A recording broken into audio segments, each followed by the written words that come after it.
I've just read an article by Malcolm Harris about bad education.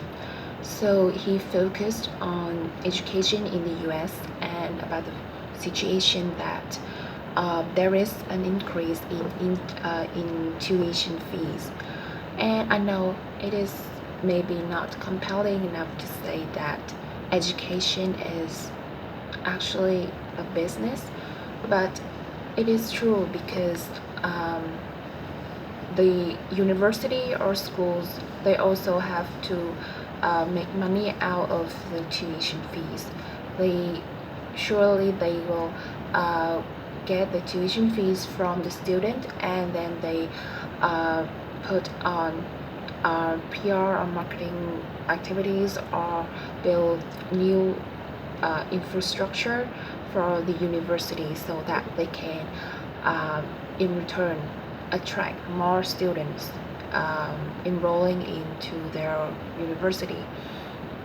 So it is a really um, it is a loop for students who have to make a loan to uh, pay the tuition fee, because at the end, when they graduate from the university, what they expect is a job that can bring them salaries or um, lifelong satisfaction, but they have they still have the debt to pay, so that they have to live with that debt and to pay for the lenders.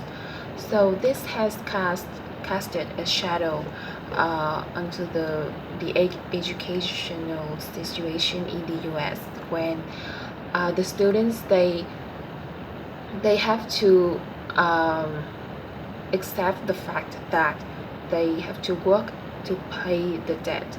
So is it really um,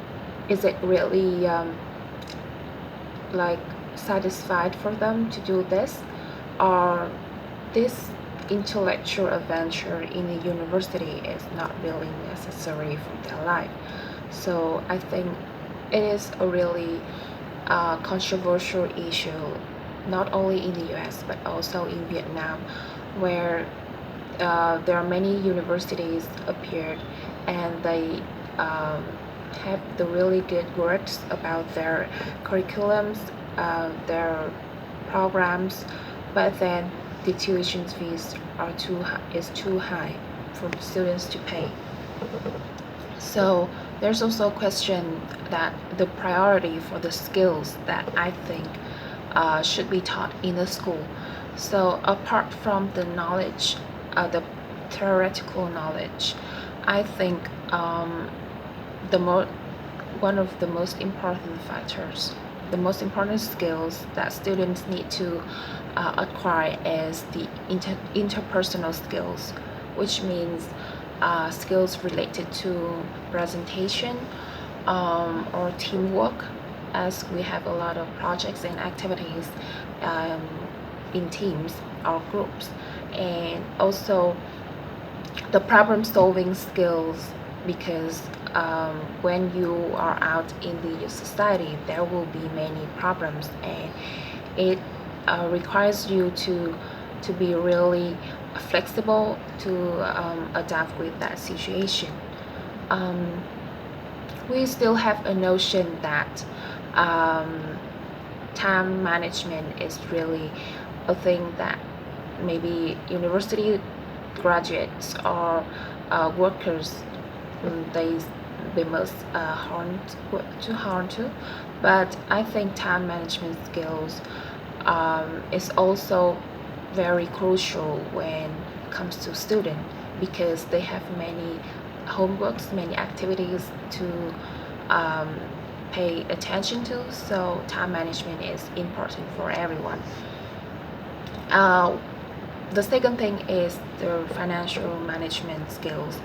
For example, like my brother, although he is not making money at all, but his school, they have a course called financial management, personal financial management, and I think it's really good for children to have a really deep in-depth knowledge into this field, because um, it is it shapes the way of thinking in terms of money. For example, if you have a budget, the one amount of the amount of money, you can divide it into different parts, and you have to be strict with the purpose of each part. Maybe 50% will be for the necessary things in your life. 30% will be for the entertainment activities, buying the things that you like, and 20% maybe for saving or investment, something like that. Um, yes. So the next thing is, and the final things is also the skills related to technology, which means the technological devices usage of students. For example, how to prepare a slideshows for a presentation using PowerPoint or Canva, or maybe how to take advantage of different applications so that it can serve you in the process of learning. Or maybe about the computer science. Many students nowadays, they are really adept at computer science, and I think this is one of the factors be that will have many potentials in the future, and we should have the ways to incentivize the students to really